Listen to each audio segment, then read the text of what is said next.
I don't recall even doing that. Really? Your senses are dulled after 3 drinks. Yep. Mine definitely are. A lot of people don't agree with me because they say wine completes the experience. Right. Oh, this is girl math. This is girl math. This is going around right This now is as well. girl. This is Oh, on wait. trend. I've got some real good girl math for you as well. Okay. So, Is everyone addicted to gambling or something?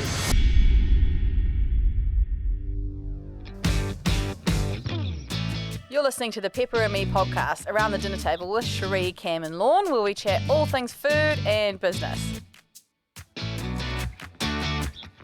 Welcome to Pepper and Me Around the Dinner Table. My name's Lorne, and this is Cherie. Fun fact about Cherie. Cherie used to, when she was probably 14, sneak in vodka cruises into a room and then throw them out the window when they were empty into the garden. no, I didn't. And then one day, when me and my friend found them in the garden, we brought them in to show Mum, and Mum went, "Oh, that must have been Cherie's friends." I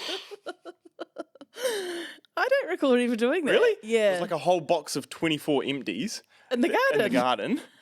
Downstairs, you know.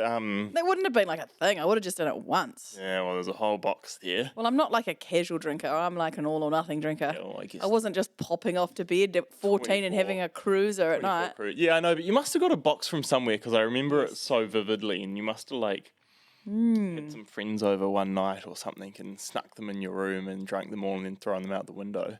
Yeah, interesting.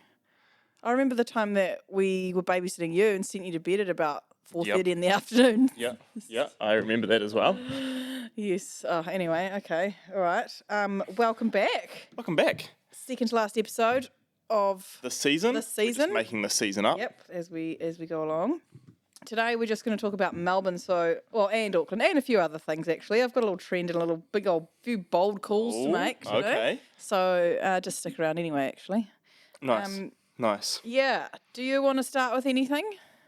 Should we just dive right in? Oh, I've got a couple of admin-y things. By the time you're listening to this, wok sauce will be back Yes. and on sale. Wok and sauce back. that's a pretty big thing for us. It's massive. It's been gone for well over a year. Yep. Well over a year. And this Was very well opens missed. whole another, just all these doors to recipes of cooking. And we've got It's such a bank so of recipes. multi-purpose. It's just a lovely all-purpose sort of flavour, and you can add the add sesh to it if you want it spicy, add hot nuts to it. You can add peanut butter to it if you want a satay. You can add more ginger to it if you want a more gingery sauce. You can literally go any direction with it. It's such a great sauce. Yep. Very excited about that. It's landing tomorrow, isn't it? Yes. Yeah. Okay. Amazing. Cool. Anything else? Tomorrow when we're recording, so by the time you're listening to this, It'll be live now. it'll be live. Yep. Oh, I got other little things. I'll drop them in. Okay. Great. What's been on your plate? Well, so much Gallivanting food. around. Oh my gosh, I've never eaten so much food in my life. I should just leave. I should just start the intro and then walk off. Yeah. 'Cause you're just going to be talking about food for the No, I next need 20 someone minutes. to talk to. I need someone to listen to me. Your job is to listen. My Alright. job is to talk. I don't even know where to start. Melbourne is just otherworldly. I remember I was saying to you the other day, when I went to Sydney, I wanted to move to Sydney. I could see myself living in Sydney. I would literally pick up my life and move to Sydney. Right. I love Bondi so much. I was just so happy in my element. The markets, the fresh food stores, everything. I could literally not physically live in Melbourne. Because it's too good. It's too good. You would have to call that 600-pound sister's doctor to come and get me. And I'll be like, I'm following the diet. You have not been following the 3 diet. seconds I would later. have to be removed with a crane from Melbourne. Yeah, it was just so good. Everything is just so amazing. So amazing. Every single little thing. Even the fast food places in the train station. Yep. They're fresh Japanese pastries, and they don't even they're filling them with custard to order. Yep. And then Jess's favourite bite from the whole trip was still the katsu curry pun, which is Okay. it's her favourite. I think 'cause she used to eat it in England, and then you don't see it here. So she's like, oh my gosh, is that a katsu curry pun? So it's spiced beef mince, like a Japanese curry spice. Oh, yeah? Nice little Like a chow thing mein kind of spice. thing? No, not a bloody chow mein. Got excited Chow for a mein's second. cancelled. It's just a spiced mince. You could use it with our Gone to Bombay seasoning, Yep. but a bit spicier. And then a thin bread dough and a little bit sweet. You know how Japanese breads are a little bit Yes. sweet? White bread dough. Thin layer of white bread dough wrapped around it, and then they must egg wash it and then panko crumb it, Yep. and then deep fry it. Right. So it's like a spicy, sweet, savoury Ball. bread ball thing. Yep. And all the combinations are just like crispy, spicy. Delicious. Oh, they were heaven Yep. in a bun. They're like $3 from the train station thing. I'm Oh, like, you'd buy you one of them, wouldn't you? Yeah. We yeah, went I back. guess. We had to go all the way back to the train station to So get funny. more because they were so good. So I'm going to try and make those. Just like, yeah, you don't have to pay. Like, we did a bit of fine dining, but honestly, you wouldn't have to. You'd just Expensive? the fine dining was up there, but we did A few different levels. a few different levels. I would say the day-to-day living in Australia is a third to a half the cost of it would be here. Out. Yeah. A third less. Yeah, definitely. That's And that's in the CBD. of Melbourne. Yeah. We got an Airbnb. We paid $220 a night for a decent-sized 2-bedroom apartment with a full kitchen and Yep. stuff. So Yep. that's a lot cheaper than a hotel. It's decent. You'd pay that for a hotel in Auckland, like a cheap one. Yeah, a very cheap one. Yeah. And you'd only get one room. So we were pretty comfortable there. We used the tram, so that was all free. It was a tram stop right outside our house and then straight to they're CBD free? or St Kilda the other way. Free? Well, I think it was free. You may have been supposed to pay, but we just jumped on. And there was like, it did say, it kept saying like free trams. Yeah. So, but I think you were still supposed to use your card. But Okay. anyway, we'll find. Okay. There was these Get tram cancelled. these tram officers came on one day and I was like, ooh, this is risky. But no, they didn't check anything. So Okay. yeah, I don't know. Maybe do your own research on that. Not recommended. Free. And then we bought our flights 6 months ago. And then we have a little savings account that we put in. We've been putting in $50 a week each for the past literally 8 months. Right. So it felt like we had a free trip. Oh, this is girl math. This is girl math. This is going around right now as well. Oh, This is wait. on trend. I've got some real good girl math for you as well. Okay. So that was all paid, and we'd paid. So we had an account that was that was our food account. Yep. And any like drinks or we didn't drink much, but any, Uber, whatever. Yep. And so the money, like I just took a little bit of money for shopping. I did go OTT on the shopping. Like I was just living my best life. But like there was stuff that I'd seen like Seed or whatever, the shops here, like $180 for a skirt. And I'd been eyeing it up. And then I get there, we went to the DFO, same skirt, $25 at the DFO. yeah. And like our DFO only has one size, or like they have 16 items of it extra small. Yeah. But there they had like full, beautiful shops in the DFO. We did so well at the DFO shops. Yeah. We did like extremely good shopping there. And I was buying stuff for Italy. So I was buying for summer. So I was Right. buying like, I guess last season summer Last stuff. season stuff, yeah. Yeah, and then there was some new season this summer stuff. So I did very well. I was very happy. Nice. But how's this? Did you know when you come home from Australia, you can claim back the tax on your shopping? I thought that was only for like specific stuff. But can you do it on everything? As long as your purchase is over $300. Right. So if any receipt that you've got is over $300, Yeah, you can claim back the tax on it. Interesting. Yeah, it's like free money. So it's like you're getting paid to shop. So I actually, You made money. not only did I have a free trip, I actually made money. Yeah, so that was great. That was good, really good way to do it. I think that if you've got a mate who you do that sort of stuff with, we're just keeping that account going, and we're like, cool, in a year's time we'll go somewhere else. Yeah, Decent. do your flights in advance, get a wee Airbnb, and then off you go eating. And then some of the we did Gimlet, which is the 84th best restaurant in the world. Okay. And people reckon it's the best restaurant in Melbourne. Right. But it was so cool. It was like, it was not pretentious at all. It didn't feel like fine dining, but it tasted like Right. it was the best mouthful I've ever had. So we did the set menu. Yep. It was like a little sashimi. Like every little bite was like perfect. We had like scallops. Was this, we were sitting around the chef? No, that what was it? Kissime. Okay. Yeah, no, and then for the main, it was an eye fillet, like steak, and like a peppercorn sauce, very basic lettuce salad, and a bowl of French fries. And I'm like, the audacity, to serve a bowl of French fries with your steak. But you look around, like, there would have been nothing I would have rather had at that moment than French fries to dip in my peppercorn sauce to have with the best steak I've ever tasted in my life. Yeah. They've nailed it. It's completely unpretentious. It's just amazing. Good food. Good quality. food. Like every bite that I had, and I was looking at the dishes coming out, and I was like, oh, I'm not sure about that. It's not visually like impressing me, but every mouthful I was like That is so good. Nailed it. I love it. I love that you've not overcomplicated it to the level of like needing to be all these things, and then you put it in your mouth and you're like, oh, like that's just.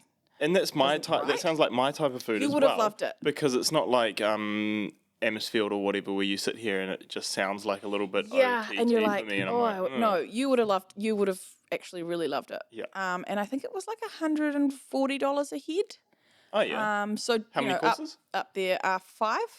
Oh, okay, so finished. yeah, not cheap, decent. Definitely but not cheap. But it's rated Melbourne's top restaurant, so Fair. possibly would have. I don't know. But I loved it. Very happy with that. Nice. But then I think you'd find people who go there and they're like steak, chips, and salad. I wanted more for my money. Yes. So yeah, up to the eye of the beholder, as per always. Like everyone's raving about Amosfield. Everyone's just like completely obsessed with it, and I'm just firmly in the camp of nah.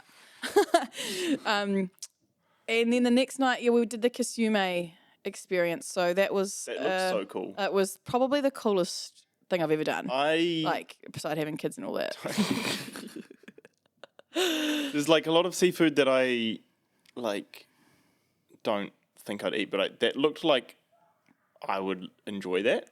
I don't know. There wasn't anything scary Yeah. on there. And because each course was literally one bite, if Yes. there's something you don't like, Just quickly eat it and you get just over it and you eat the next move thing. on very Yeah, quickly. Yeah.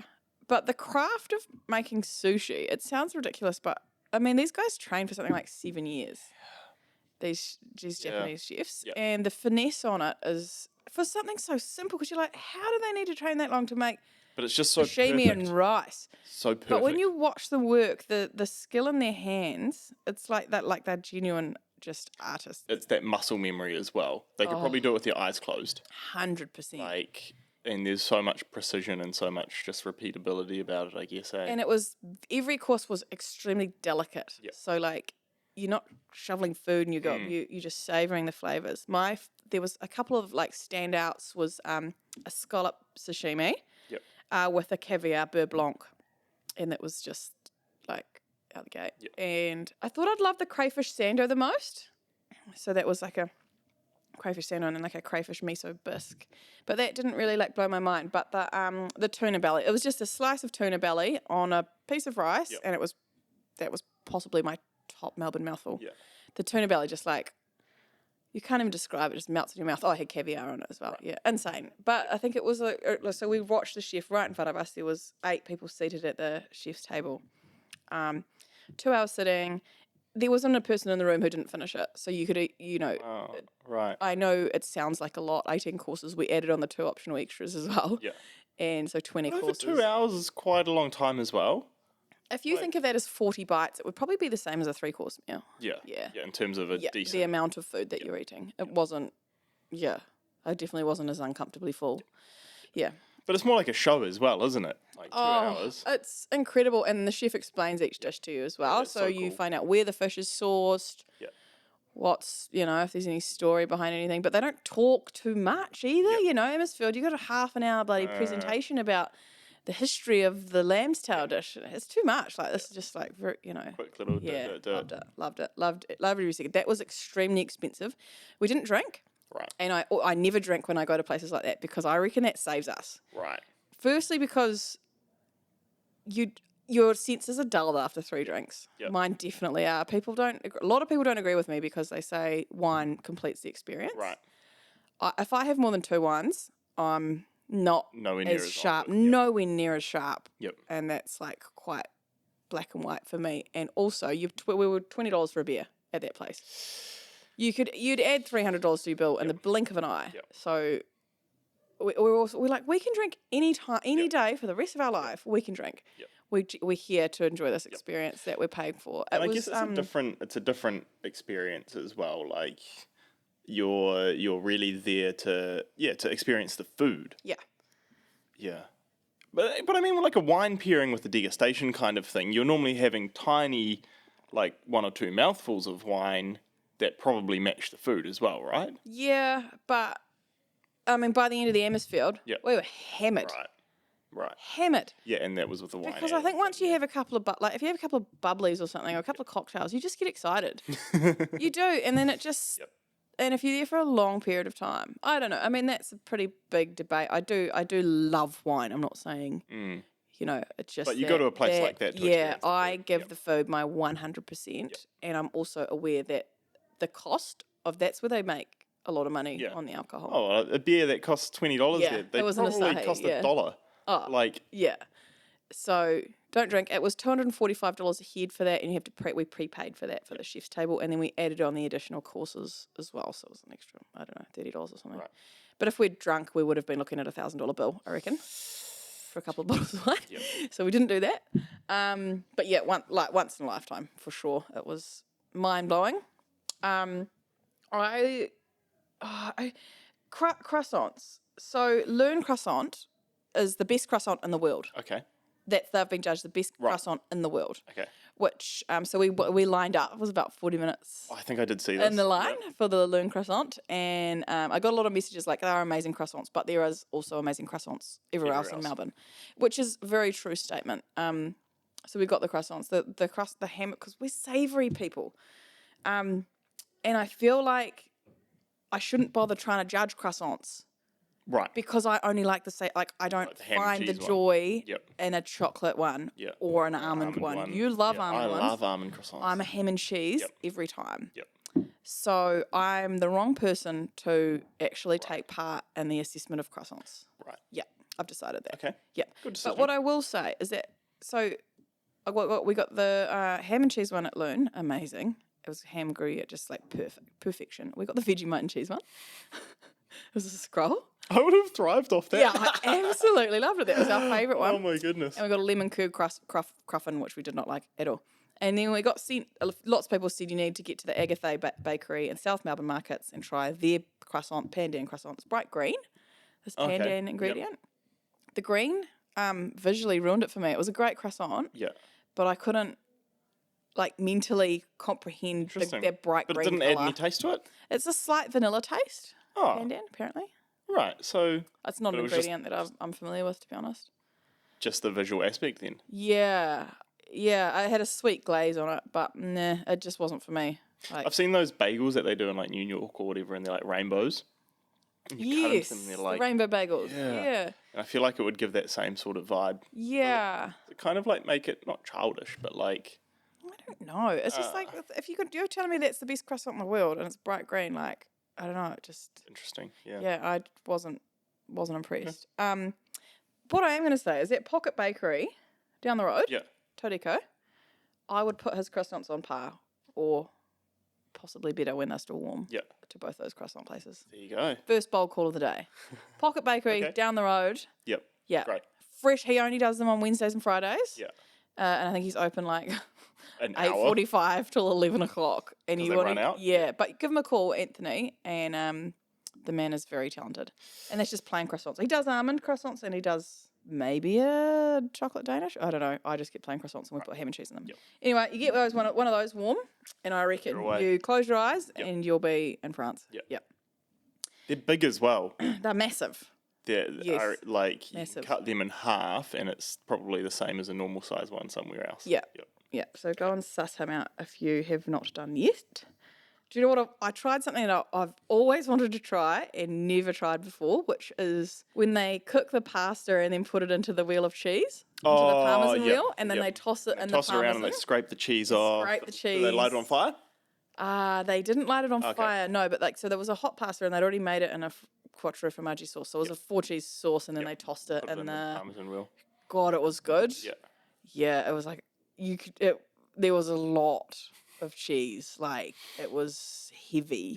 Yeah. Pasta's just like a vessel to carry the cheese at that point. Oh, it was spectacular for a little $16 market plate at the market. Very happy. Very happy. How long did it, is that a fast sort of, do they whip them up fast? 'Cause real the fast. markets, Yeah, well, because quickly make it, dump it in there for 3 seconds, scrape it around.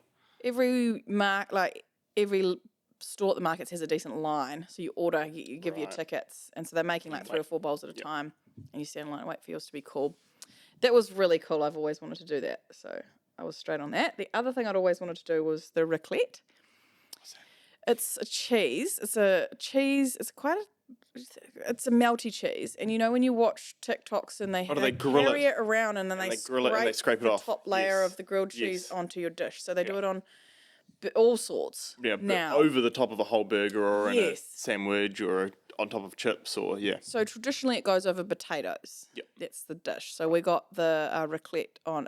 We got the meat and potato, which was like a sort of a boiled potato, and then they fried it up with lots of herbs and spices and rosemary. Oh, it was actually really yum. And they just chopped some ham and pastrami, I think, in it. Toss that up, and then get the raclette, and then just Scrape it get on. a big lump of raclette over the top of the potatoes, and that was really cool. That's another thing I've wanted to do all my life. Yep. We just don't get that stuff in New Zealand, eh? Or is it just Or- that they only do it in Auckland, or I where don't even know. Maybe they do, but I they feel like certainly it's, don't do it around here?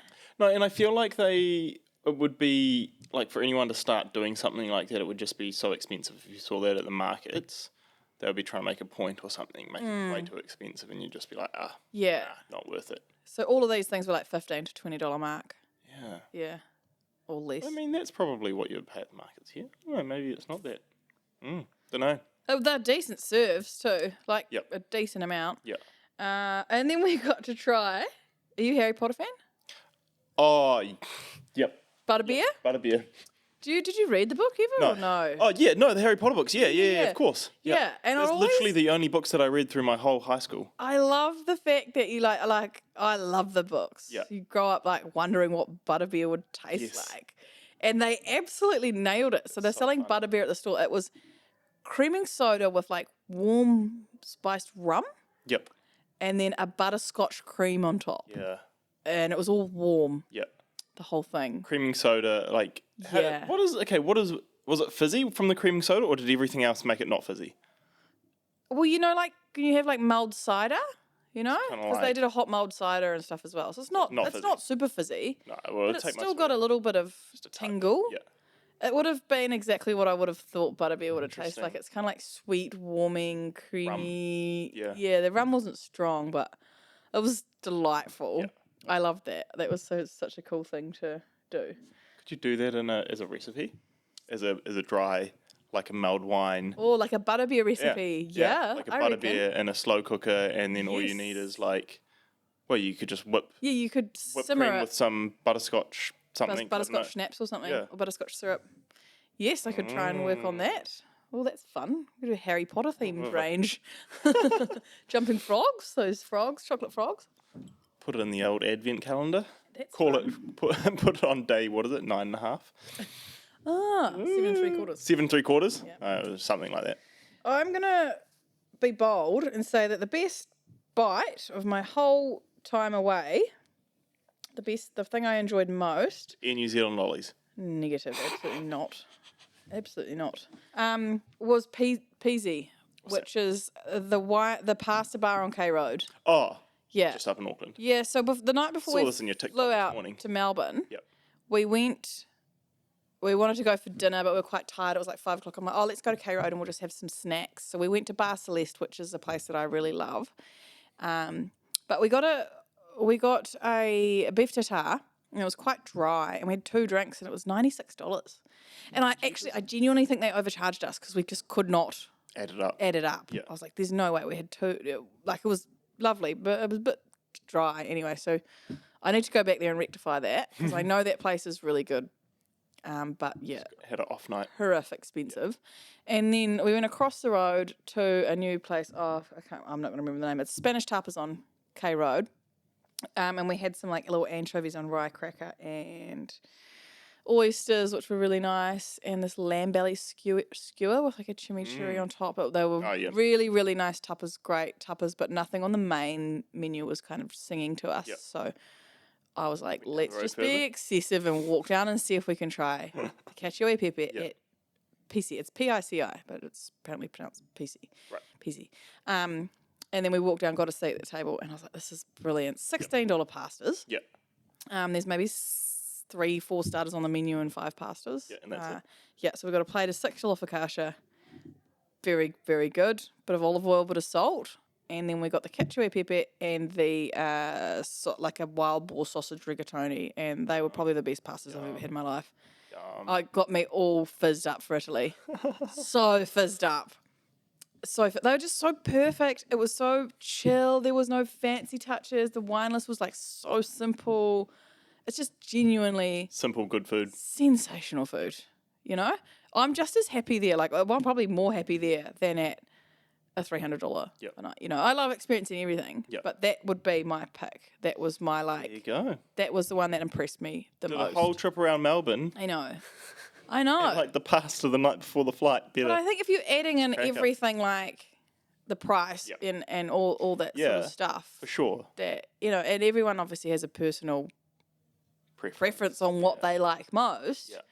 We had steak at Gimlet, and that's not my favourite thing at all. That's like, that would be like the last thing I would usually order. It's nice to have it because it's something I would never usually order. Yeah. And I loved it, but the pasta is just life at the Do you moment. reckon it's because you could cook a steak yourself and be happy with how you could cook a steak? I think it's just boring to have a whole steak by yourself. Right. I think it's maybe a harder dish to share. Yep. And it's boring. Interesting. Yeah. Bold call. Yeah. Because I'm such a big fan of sharing and just Yep. having a few mouthfuls. The one at Sailor, the bavette steak, they do, and they slice it. I love Slice it it when they up. slice it up Yep. for you, Yep. and you have it with chips, and that's really easy to share. So you get two bites of Grab the steak, thing. It's not and like then- you're awkwardly chopping into a No. steak that's been claimed. and maybe that's why I don't love it, because I'm like, it's hard to share. Yep. Yeah. But the last thing I wouldn't do is go out and sit there and eat 200 Just a gram steak. steak by myself. Yeah, it wouldn't happen. But it did happen at Gimlet, because that's what we got served, and I loved every mouthful of it. Yeah. Interesting. Yeah. That's pretty much my roundup. Nice. Any questions? Any queries? Any feedback? No. I mean, it's just I think you need to babysit my kids. I always and let offer. us and let us babysit. go out and experience some more, so I can bring some more here. I've got bunk beds so that your kids could stay. Yeah. All right. Fair. Yeah. But do they? That no one sleeps in. No one sleeps in. Yeah. Maybe we need to claim them, put them in our house. Yeah. I saw on TikTok dumpling noodle soup in a rice cooker, and I was like, that's a real interesting way of like freezer dumplings. Oh, yeah. Like a packet of like instant nut ramen filled up with water, turn it on the rice cooker. You've got like this noodly dumpling soup. And I was like, that is a delicious little way of like making 2-minute noodles fancy for dinner. So it had noodles and dumplings? So it was a dumpling soup. Yeah, Noodle well, that soup. usually doesn't have noodles and dumplings. Okay. Yeah. Did it have vegetables in it or anything? Nah. Okay. Yeah. I saw You're that. not, too. I'm not impressing impressed? me, but I Okay, like the that's okay. concept. It's okay. I really like the concept. You could use our wok sauce to do that. You could And then I'd actually. put some mushy dust in it Yep. to give that a little Just a- umami More of a boost. kick. And then I'd use dumplings and some bok choy. Yes. Oh, I think it did have bok choy in it. And then bang, they'll in the rice cooker. Yeah. That's yum. I think dumplings and noodles is maybe a bit much. Do we think that appliances like that are coming back? Yes. Like the Rice cooker. Rice cooker. Well, you're using an air fryer quite a lot now as well. Yeah, well, I only just got it though. Yeah. I finally invested in an air fryer like Yeah. a month ago. You used a slow cooker for like so long, and I've seen you do like very little with slow cookers anymore, eh? Is it just No, I Trends, or- definitely use it. It's just more of it's something that you obviously have to prepare earlier. So you have to have it sorted yeah? in the morning for dinner. So is that like just because your cooking's a little bit different now because you're just doing Yeah. stuff during the day rather Yeah. than starting it in the day for Very- dinner at home? Yeah, and like if I coming in here, I'm not going to use a slow cooker. And then I've tried a few times to do it overnight, but then I Burn. overcook it. Yeah. Yeah, so I've done it 3 times. Yeah. That's why one time I a slow cooker. put frozen chicken in it because I was like, well, then it'll gradually defrost and then cook overnight. Did it work? Yeah, it was fine. Yeah, Ella's like, I can't really decide if you're a genius or a psychopath. Like, but in my head, I'm like, oh, I know this is wrong, but I'm going to put frozen chicken in because I'm putting it on at 3 p.m. We go home at 4. Yeah. By 6 p.m. it'll lunchtime. be thawed, and then I turn it off in the morning when I get in it. Eh? Yeah.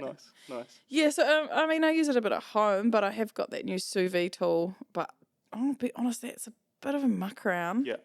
Having to I have to seal those sous vide bags like 3 times, and then We you should, can't get any liquid in the bag, otherwise the vacuum seal doesn't work.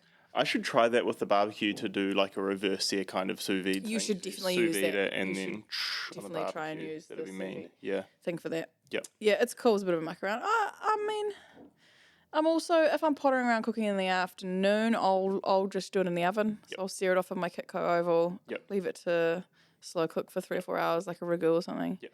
Pull it. Yeah. But I have seen a lot more people cooking meals in the rice cooker. Yep. And like adding more stuff into it. Yep. Do you remember when I did it like 6 years ago? No? Yeah, I used to do meals for the kids in there. So I'd cook rice and I'd just chuck diced up Chuck beef other stuff in there. and some carrots Yep. and like Yeah, broccoli in I it. think it's great. And then you stir it through it. It's like not fried rice, but like a beef and vegetable rice Yeah. for like the kids, a bit of wok sauce or Yeah. something. And they used to like they don't eat stuff like that now, but they used to like used to love love it. But it was very much a kid kind of meal.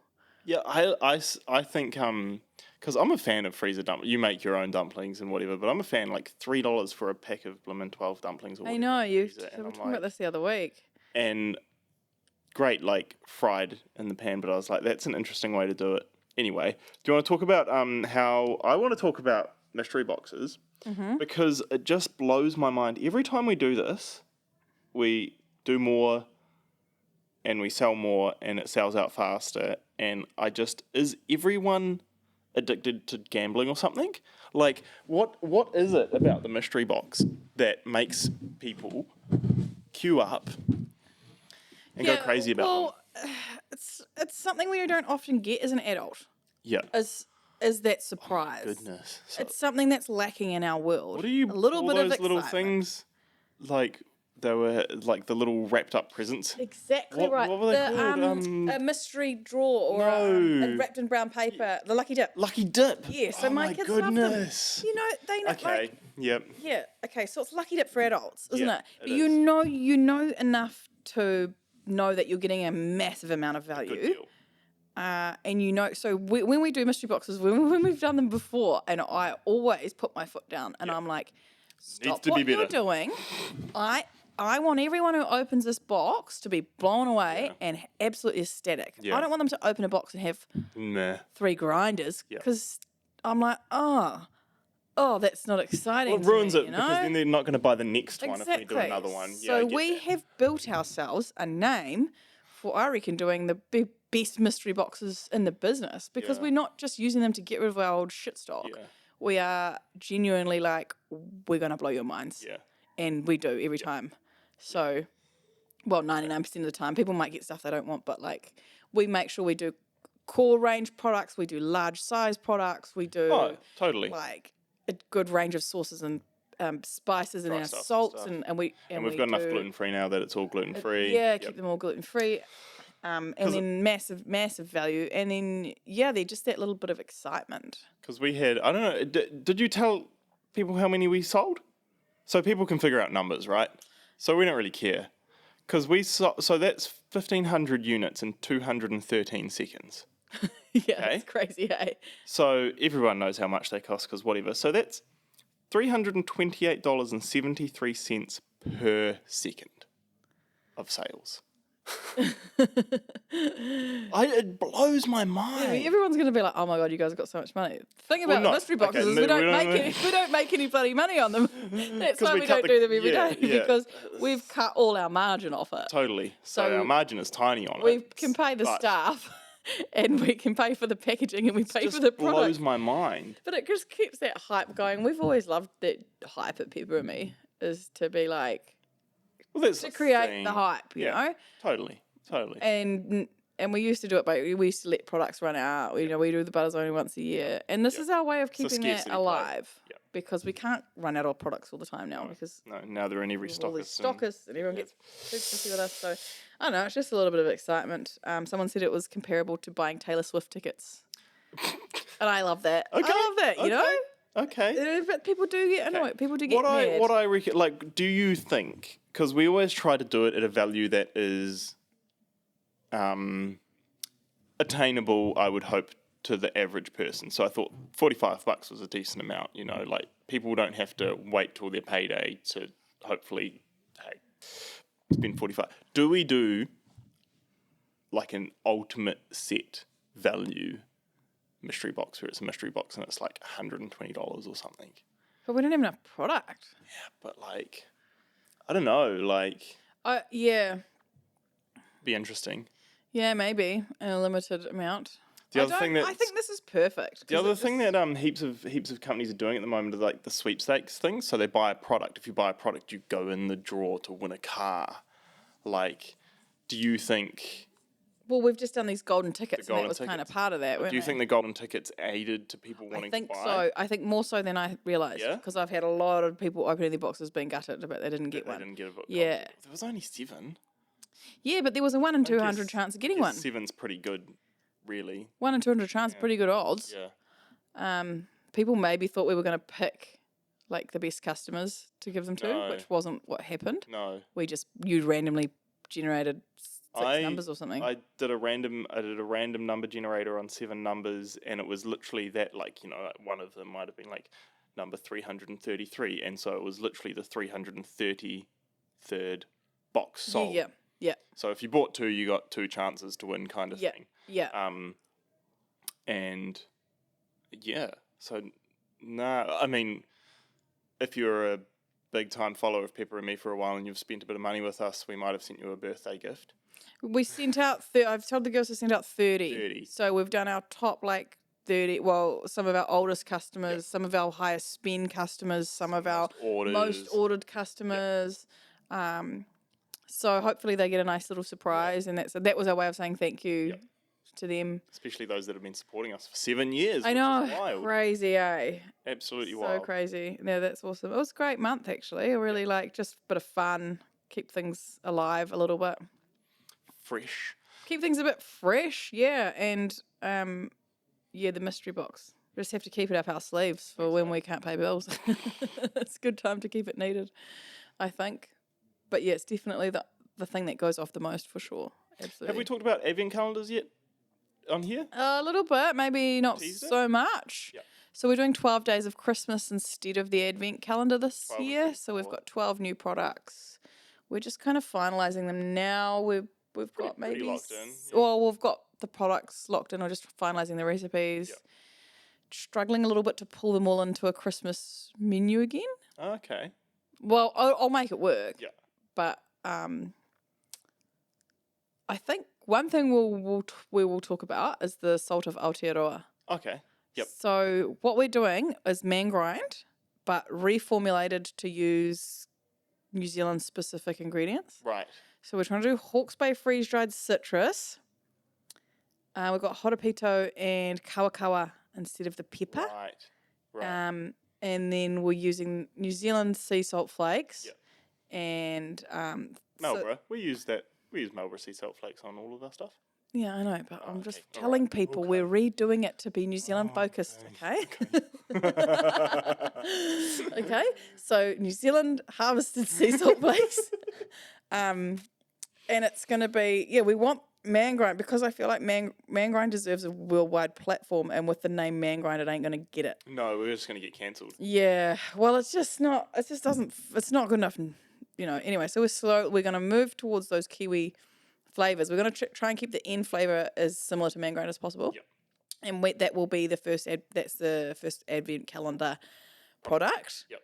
And I want to do that in pinch pots, and I want to put that salt Everywhere. I want it in all the airports. I want it in just everywhere. I want that to be like, we're just calling it the salt of New Zealand. Yep. So, I don't know, that's our project. That was supposed to be my project this year. It's end of August. I've not quite got there, but streamlining. Anyway, do you have anything to cancel?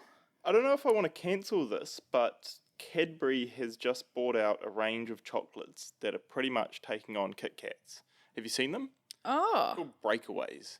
Ah. Which is, Kit Kat's whole slogan is like, take a break. Have a Oh, this Kit is Kat, Breakaway. And they're all called Breakaways. Have you tried it? Yep. Is it good? Because you can buy them in caramel, and I'm a fan of caramel, right?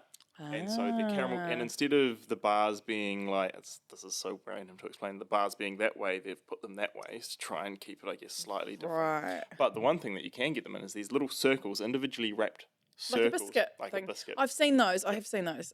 Yeah. So that goes with my whole Oreo double stuffed trend that I've seen popped up in the supermarkets recently. Go try them. Tell me what you think. See if we cancel them. I think Kit Kats are better. I think Kit Kat is I think you'll never beat a Kit Kat. No, you'll never beat a Kit Kat. And you never beat a classic Kit Kat. Like Kit Kat does so many. Every month they got bloody mint Oreo Kit Kats, all sorts of Kit Kat. I like a classic Kit Kat, and I like the Kit Kat chunky. Yeah. Yeah, quite like those. Yeah. I like the layers on those. I like the cookies and cream Kit Kat chunkies. But yeah, I tried. There was a new chocolate at the airport coming back through called Milka. It's a big block for $5. Yeah. And it was like all these different layers on it. It was good. It had like a biscuit layer and then like a white chocolate layer and all sorts of layers. I just never seen it before, but it was sort of all over the airport. So I don't know whether that's coming or going or local or foreign or what. Don't know. Yeah, I just What are you cancelling? I'd like to cancel brioche. Oh. No, I'm done. I'm done with it. Oh. I've been thinking about this for a while, Yeah. and I just don't think it's right for me. Okay. So I'm going to step back. But- I'm going to take a but- step back from brioche. Okay. What are you making your chicken burgers with?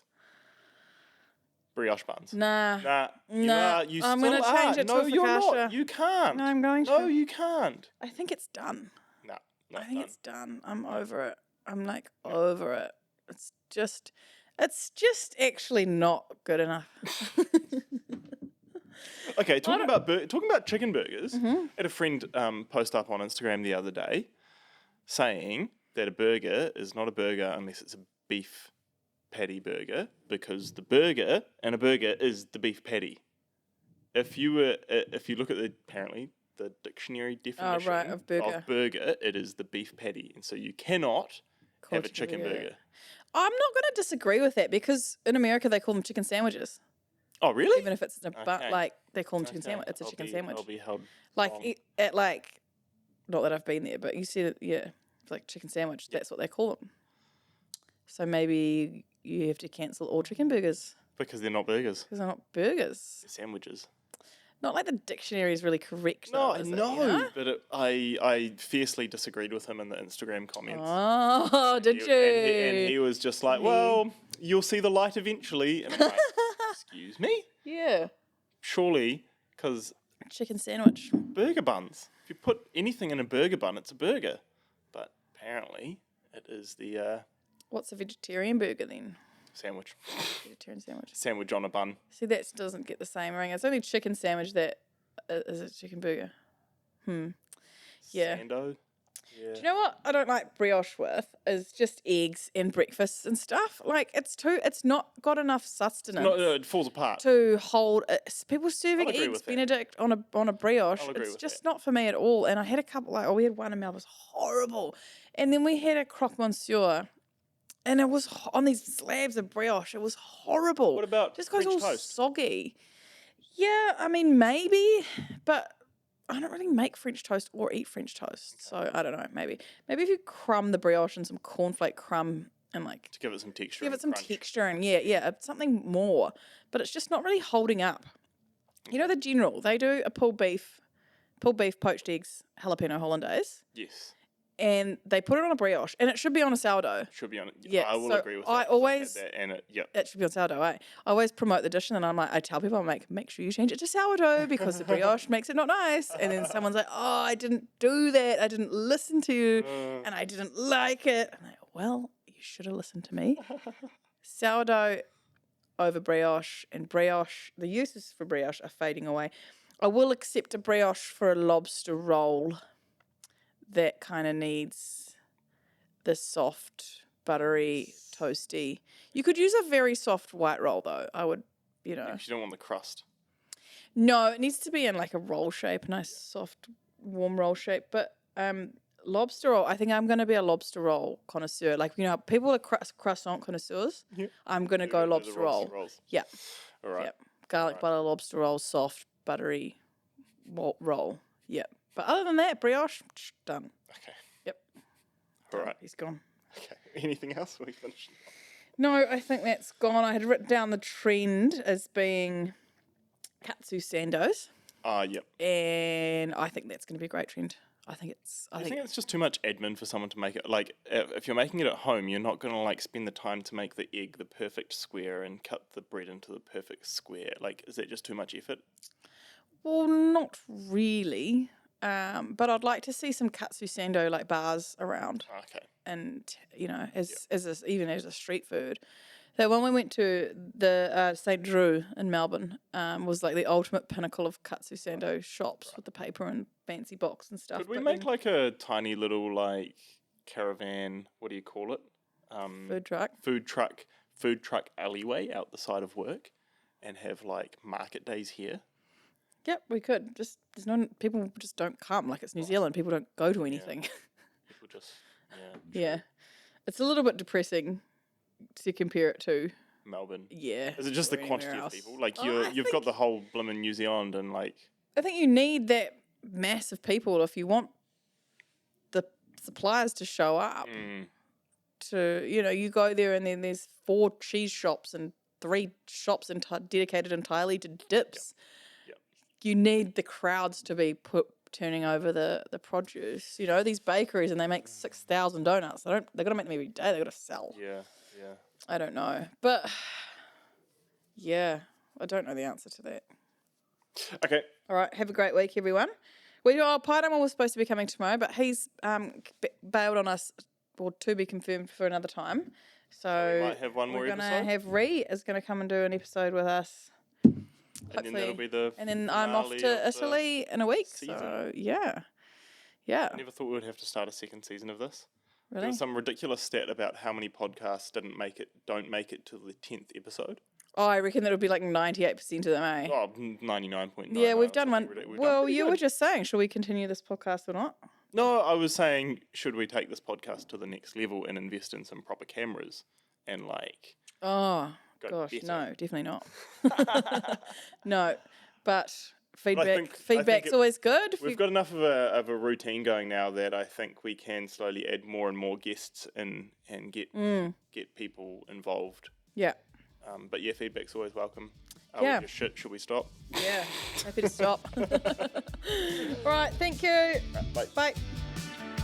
Thanks for listening to the Pepper and Me podcast, guys. Make sure you like and subscribe. And if you're interested in any of the products that we're talking about, you'll find us at pepperandme.co.nz.